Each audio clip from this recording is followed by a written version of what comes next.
mi fuunajo, a hirnajo, o woylajo, o bo fombinajo, en fuu meɗen en wotuɓe.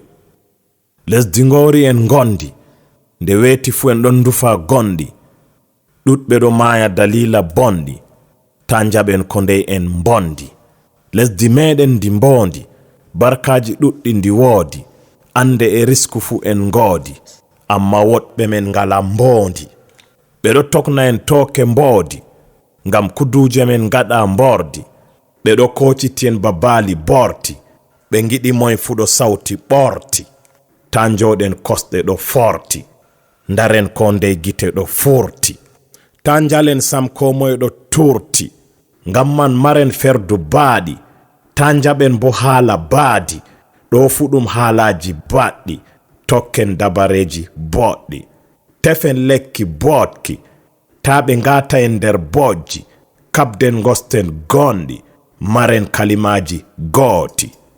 Leyol fu ngol gootol, hangurtiɗa fu ngol bongol, kocel laawol gootol, ngol latta ngol labngol, ngam en kisa nawngol, heɓa en nana belngol.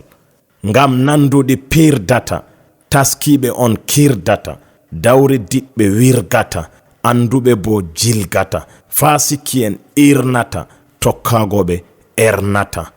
Allah tabitin de'ende nder lesɗe meɗen fu.